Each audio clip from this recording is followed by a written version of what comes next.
identificar o que é light, o que é diet, eu tenho que saber o que é um, o que é o outro, e a gente vai ver hoje. E duvidar do que a gente vê escrito na embalagem. A gente tem formas de checagem na própria embalagem, como a gente vai ver. E quais os produtos que precisam de rotulagem? Todos aqueles que forem produzidos e embalados longe do consumidor final. Ou seja, todos os produtos alimentares que são industrializados. E aí, o que tem que ter nos rótulos obrigatoriamente? Eu tenho que ter a listagem de ingredientes, que deve estar em ordem decrescente, do ingrediente que mais contém naquele alimento até o último, que será o que menos contém naquele alimento.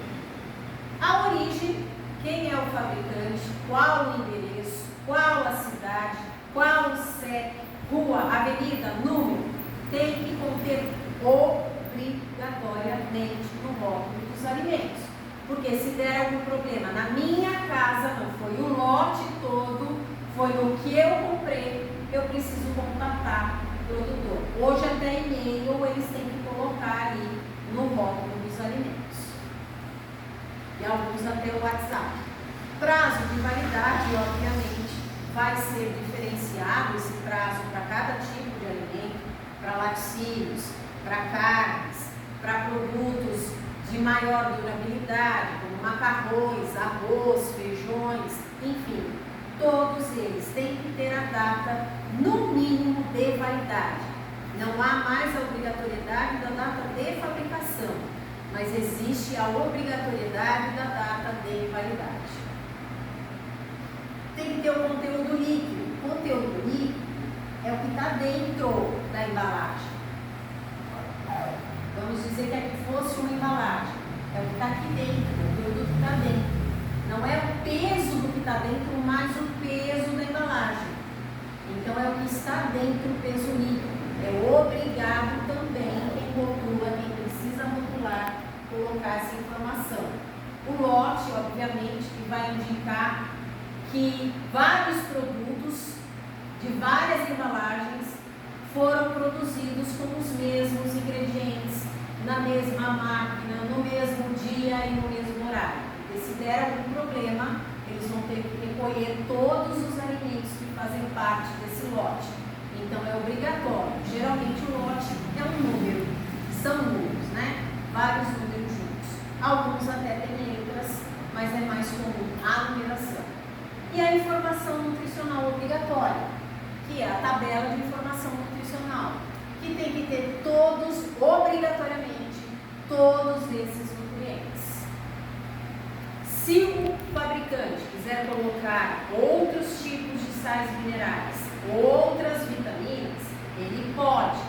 Ele pode até colocar as alegações nutricionais ou informações nutricionais complementares, como o meu produto é diet, o meu produto é light, o meu produto é fonte de cálcio, desde que seja comprovado na tabela de informação nutricional que ele é fonte de cálcio.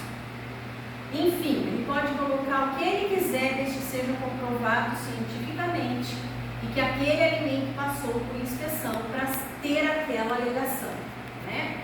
Então pode sim, mas esses daqui são os obrigatórios, que são valor energético, que são as quilocalorias, em quilocalorias ou quilojoules, lembrando que uma quilocaloria tem 4,2 quilojoules, carboidratos em gramas, proteínas em gramas, gorduras totais em gramas, gorduras saturadas em gramas, alimentos que tiverem gorduras trans em gramas, fibras alimentares em gramas e o sódio em miligramas, porque o sódio é considerado um micronutriente. Ele é pequeno, molecularmente ele é menor do que os outros, que são pesados em gramagem e não em microgramas como o sódio. No inventário, sinceramente, nunca tinha prestado atenção. Oi? Quantidade de fibra alimentar, nunca tinha prestado atenção. O senhor vai ver que para quem tem diabetes, a fibra alimentar, a quantidade dela é super importante. E aí, essa reunião, colegiada dos especialistas da Anvisa se reuniu e se chegou a uma conclusão que a população brasileira devia ingerir cerca de 2.000 quilocalorias para ser considerado saudável. E que, mediante as 2.000 quilocalorias, eles estipularam a quantidade total diária dos outros nutrientes. Carboidratos nós deveríamos ingerir 300 gramas, proteínas 75, gorduras totais, que é a somatória das gorduras saturadas de origem animal, e as poli ou insaturadas de origem vegetal, tem que totalizar 55 gramas por dia, que é a porção do dia de maneira geral para a população brasileira. Fibras alimentares 25, gorduras saturadas que eu curei 22 gramas, o sódio 2.400 miligramas, e se eu quiser colocar essas três em vermelho eu também posso, mas elas não são obrigatórias, como colesterol 300 miligramas, cálcio 1.000 e ferro 14 miligramas, entre outros nutrientes também que têm as suas especificações máximas de porcionamento diário por dia.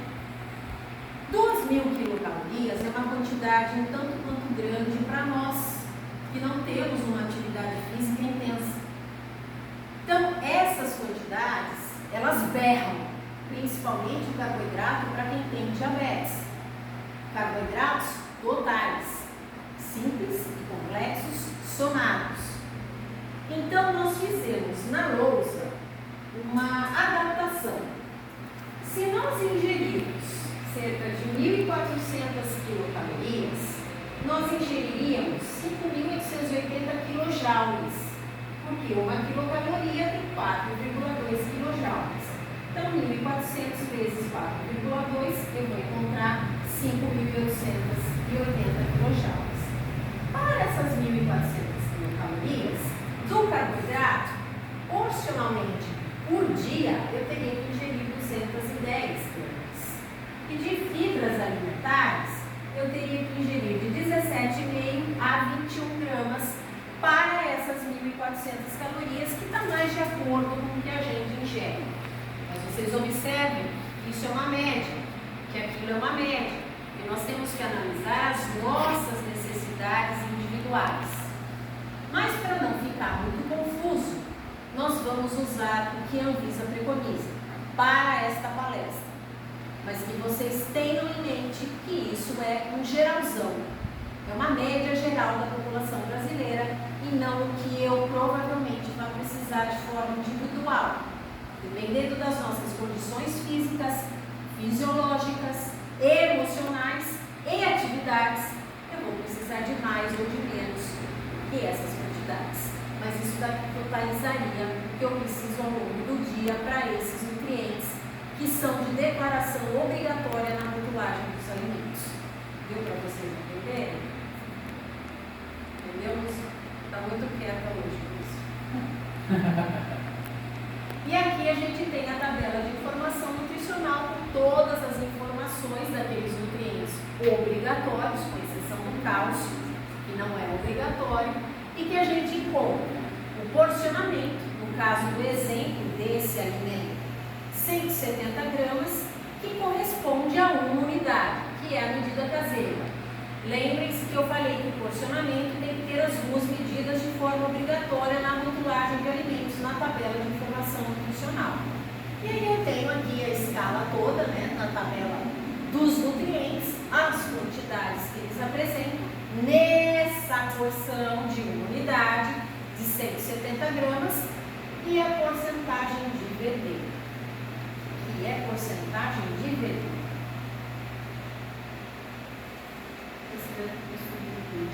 Exatamente. São os valores diários de referência para cada nutriente, onde 100% são essas quantidades. E aí, no VD a gente vai ter, dependendo do porcionamento, a quantidade de cada nutriente e quanto essa quantidade de cada nutriente representa em porcentagem para cada nutriente. Pergunta: por que é importante essa porcentagem de PV? Da tabela de informação nutricional, eu diria que ela é a mais importante para a gente usar se aquele alimento está condizente com a alegação nutricional e se diante de um diabetes mellitus, de uma hipercolesterolemia, de uma hipertensão arterial, de uma doença celíaca, que é a intolerância ao glúten, eu posso ou não ingerir esse alimento. Porque quanto maior a porcentagem de nutrientes que vão trazer o aumento da glicemia, o aumento do meu colesterol sanguíneo, o aumento da minha pressão sanguínea arterial, menos eu devo levar para minha casa. Quanto maior for a porcentagem, for o VD de um único nutriente que ajuda a controlar a glicemia, a colesterolemia, consequentemente a minha pressão, eu devo levar para minha casa. Quais seriam os nutrientes que afetam essas patologias que eu citei? Que nutriente que mais afeta a glicemia? Açúcar. Aqui, como não tem a separação do açúcar da emissão, seria o carboidrato. Nesse caso, desse alimento, ele tem 15 gramas de carboidrato em uma unidade, em 170 gramas, o que corresponde a 5% das minhas necessidades diárias de carboidrato. Não é uma grande quantidade, até daria. Se eu tiver pressão alta junto com esse diabetes, o que eu também tenho que observar? Qual o nutriente que faz subir a pressão? Sódio. O sódio eu tenho 51 miligramas. Lembrando que carboidratos são 300 gramas por dia, preconizado pela Anvisa, e sódio 2.400 miligramas. Esse alimento em uma unidade tem 51 miligramas, o que corresponde a 2% do que eu preciso ingerir ao longo do dia. Também está bom. Então, para diabetes e hipertensão está bom, não está muito. E se eu tiver hipercolesterolemia, o que eu tenho que olhar para o colesterol elevado, principalmente o ruim, o total e o ruim? Exatamente. Por que a gordura saturada? Porque ela é de origem animal. E toda gordura de origem animal leva à formação do LDL colesterol, que é aquele que entope a parede das artérias, levando ao aumento da pressão e levando a problemas cardiovasculares. De gorduras saturadas, essa quantidade, uma unidade, 170 gramas, tem cerca de 1,9 gramas, que corresponde a 9% das necessidades nutricionais. Até que é bastante, né? Então, para quem tem hipercolesterolemia, não seria um bom alimento. Qual o nutriente que eu devo olhar que deve ter uma porcentagem grande? Esse sim é ótimo para todas as patologias. Fibras alimentares. Esse aqui tem quanto de fibra? 0, não tem fibra. Então, se a gente for parar para analisar, talvez não seja uma boa levar esse alimento para casa. Proteína também tem uns 5%. Não é um alimento proteico também. Então, talvez não seja interessante. Vamos olhar a lista de ingredientes? Então, ele é preparado. Primeiro ingrediente: leite reconstituído semidesnatado. Ele ainda tem gordura, por isso que eu tenho gordura saturada. Leite é um alimento de origem animal, então ele vai ter gordura saturada e vai influenciar a gordura total, obviamente.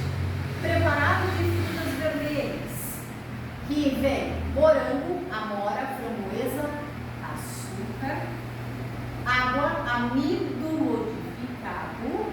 Eu já encontrei 2 carboidratos aqui, fora o carboidrato simples, que é a frutose das frutas.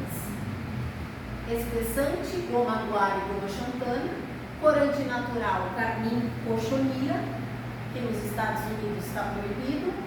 Conservador, sorbato de potássio, acidulante, ácido cítrico e aromatizantes e fermento lático. Contém glúten. Contém glúten é uma alegação nutricional, uma informação nutricional complementar, uma IMC. Para pessoas que são intolerantes ao glúten, caso da doença celíaca, isso é importante, porque ele não pode ingerir glúten, porque senão ele pode ter uma reação alérgica intensa e pode vir até a óbito caso a glote feche, que é a passagem do ar. Então, nesse caso, será que esse alimento seria interessante para quem tem diabetes? Com 5% das necessidades diárias de carboidratos? Porque se eu ler a lista de ingredientes, eu vou ver que a maior parte desses carboidratos são de carboidratos simples. A frutose das frutas e o açúcar de adição. Além dele ter amido modificado, que a semana passada eu postei sobre ele. Que a indústria modifica molecularmente o amido para que ele se torne melhor utilizado para a indústria alimentícia. Mas ele não deixa de ser amido, ele não deixa de ser um carboidrato complexo, aquele que leva 2 horas para se transformar em glicose. Então, talvez esse alimento não seja interessante da gente utilizar, principalmente se eu tiver diabetes e hipercolesterolemia. Certo? Vocês viram a análise que a gente tem que fazer? E o quanto a tabela de valores diários de referência são importantes? Eu posso nem olhar essa daqui de quantidades, porque aqui já vai me dar a representatividade do quanto eu posso ter daquele nutriente. Vocês vejam que tem leite como primeiro ingrediente. E olha a quantidade de cálcio, 16%. Então ele tem bastante cálcio. Mas para quem tem diabetes e colesterolemia, talvez não seja o mais indicado.